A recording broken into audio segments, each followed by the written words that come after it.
If you love geeking out over the exact mechanics behind the stuff we use every single day, well, you are absolutely in the right place. Today on this explainer, we're demystifying what honestly feels like a magical piece of culinary tech, the pressure cooker. We're going to break down the physics, trace its totally wild global history, and even peek into the cutting-edge future of this kitchen staple. Let's get right into it. But first, let's start with a highly relatable scenario, right? How exactly do you take a super tough cut of meat, some rock-hard dried beans, some root veggies, and turn the whole shebang into a melt-in-your-mouth, deeply flavorful stew in just a fraction of the normal cooking time? I mean, if you've ever stared down a recipe that demands a 3-hour simmer and thought, yeah, I literally do not have time for this, well, this explainer is for you. We're pulling back the curtain on the magic of pressure cooking. Okay, let's dive into this. 70. That is the percentage of cooking time you can actually save by using a pressure cooker instead of traditional stovetop boiling. Think about that for a second. A task that usually eats up an hour is suddenly done in under 20 minutes. But spoiler alert, it's not actually magic. It's pure applied thermodynamics. Let's look at exactly how this appliance pulls off this culinary time travel. Section 1, the magic of pressure. Physics at work. Okay, so it all starts with atmospheric pressure. Basically, this is the heavy blanket of air pressing down on literally everything around us, including the water in your cooking pot. Now, if you've ever gone mountain climbing, you might know that water actually boils at a lower temperature way up high. That's because the air is thinner up there. There's less pressure pushing down on the water, so it takes less heat energy for those water molecules to escape as steam. But here's the catch.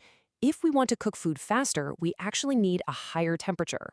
So to get that higher temp, without the water just boiling away into nothing, we have to do the exact opposite of climbing a mountain. We need to artificially increase the pressure. Let's compare. Think about your standard open pot cooking at sea level. The temperature maxes out at exactly 212 degrees Fahrenheit or 100 degrees Celsius. And no matter how high you crank your stove, the water just turns into steam and escapes right into your kitchen, taking all that heat energy with it. But in a sealed pressure cooker, that steam has literally nowhere to go. It gets completely trapped. As more and more steam builds up, it physically pushes down on the liquid, raising the internal pressure to 15 pounds per square inch above normal atmospheric pressure. Because of this intense, heavy pressure, the water needs way more energy to boil, which effectively pushes the boiling point up to an incredible 250 degrees Fahrenheit or 121 degrees Celsius. So the crucial point is, the steam pressure is doing all the heavy lifting here. First off, steam transfers heat exceptionally fast, like way faster than the dry hot air in your oven. Second, this intense high-pressure environment literally forces moisture straight into the center of tough food fibers, breaking them down super rapidly. Third, that elevated heat actually accelerates the Maillard reaction. That's the fancy chemical process responsible for browning and developing all those complex, savory flavors we love. And finally, because the pot is entirely sealed, all those amazing aromatic flavor compounds are locked inside the food, instead of just evaporating into the air. Section 2, Anatomy of a Cooker, Inside the Machine. Now, I know a pressure cooker might look a little intimidating, but it is essentially just a highly engineered, totally secure box. First, you have a high-density pot body, which is usually made of thick stainless steel or aluminum. On top of that is an interlocking lid, often using a bayonet-style twist-on mechanism that seriously grips the edges of the pot. Inside that lid is the real unsung hero, the silicone or rubber sealing ring. That's what creates a completely airtight gasket. Right in the center, you've got the vent tube, topped by the pressure regulator. That's the little weighted valve or jiggle top you always hear hissing away. And crucially, modern cookers all feature a dedicated emergency safety valve. Let's walk through the exact step-by-step cycle of how a cook actually happens. First, your heat source causes the liquid inside to boil, which starts generating steam. Second, because of that super tight silicone gasket we just talked about, the expanding steam gets completely trapped. Third, as more steam is generated, both the internal pressure and the temperature absolutely skyrocket together. And finally, once the optimal pressure is reached, that weighted pressure regulator lifts just a tiny bit to release the excess steam. This maintains a perfect controlled equilibrium. Honestly, it's a beautifully balanced system. All right, let's directly address the elephant in the room, the whole fear of explosions. Look, back in the 1950s, early cookers had some pretty poorly designed, easily clogged valves, which definitely led to a scary reputation. But myth busted. Today's pressure cookers are incredibly safe. They feature multiple redundant safety mechanisms. For instance, they have spring-loaded locks that physically prevent you from opening the lid while it's still pressurized. There's literally no way you can accidentally force it open. And as a final failsafe, the safety valve often contains a fusible, meltable alloy. Basically, if the pressure ever reached a dangerous level and the main vent somehow clogged, this little piece of metal would simply melt, safely releasing all the steam downward. Section 3. A Journey Through Time. History of the Cooker. Let's move to and see how this builds, going all the way back to 206 BC. Yeah, you heard that right. Archaeologists actually discovered a bear-shaped tripod cooker from the Chinese Han Dynasty. It had this really sophisticated locking lid mechanism that successfully tenderized meat under pressure. Mind-blowing, right? Fast forward a bit to 1679 AD, and the French physicist Denis Papin invents the steam digester, basically designed to soften animal bones.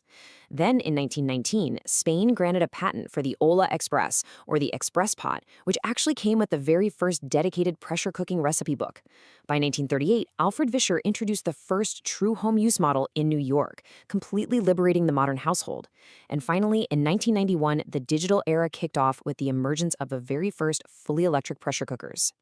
But, throughout all this history, the main benefits have remained remarkably consistent. As the Encyclopedia Britannica perfectly summarizes, the higher temperature of a pressure cooker penetrates food quickly, reducing cooking time without diminishing vitamin and mineral content. It's just this brilliant innovation that has long been recognized not only for its crazy speed, but for its serious efficiency and health benefits. Section 4. Why it matters. Real-world impact. And this brilliantly illustrates one of the biggest benefits of all, your health. Think about it. When you boil veggies in a normal open pot, a huge percentage of those amazing water-soluble vitamins are just lost to evaporation, or you end up pouring them right down the drain with the cooking water. But with pressure cooking, because you use very little water and the cooking time is so drastically slashed, you actually retain up to 90% of the nutrients. 90%? So you are literally getting faster food that is functionally way healthier for you. It's a total win-win. Now, if you're actively deciding between a stovetop model and an electric one, there are definitely some practical trade-offs to consider. A traditional stovetop cooker hits that standard 15 psi, which means it cooks at the absolute fastest possible speed, relying on mechanical safety valves. But it does require you to actively monitor the stove's heat. An electric smart cooker, on the other hand, operates at a slightly lower 10 to 12 psi.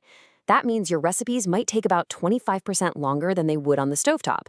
However, it uses advanced electronic sensors to monitor everything entirely hands-off. You literally just press a button and walk away. Both are phenomenal tools. It really just boils down to your personal lifestyle. Section 5. Future of the pot. Next-gen kitchens. Now, what's really interesting about this slide is how this 300-year-old concept is rapidly evolving into an advanced smart kitchen robot. We are looking at upcoming next-generation tech like AI sensors that literally listen to the acoustic signatures of your food inside the pot so it knows exactly when it's perfectly tender. It's wild. We're also seeing heavy IoT integration with Wi-Fi and Bluetooth, allowing you to monitor your meal from anywhere. Engineers are even exploring graphene heating elements that could theoretically bring a pot to full pressure in just 2 minutes. And safety is getting a massive upgrade too, with ultrasonic descaling technology that uses high-frequency vibrations to ensure those vital safety valves never, ever get clogged with mineral deposits. And the market numbers prove this isn't just a passing trend, 18%. That is the massive projected annual growth rate of the smart pressure cooker segment over the next several years. Because let's face it, as our lives get busier and our tech gets smarter, the demand for fast, nutritious, and highly controlled cooking is only accelerating. Which leaves us with one final thought to ponder.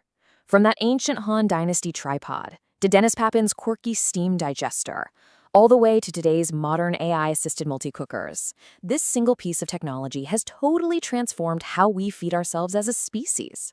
So, the real question is, how will you use this 300-year-old technology in your own smart kitchen tonight? Don't forget to like and subscribe for more How Meets History.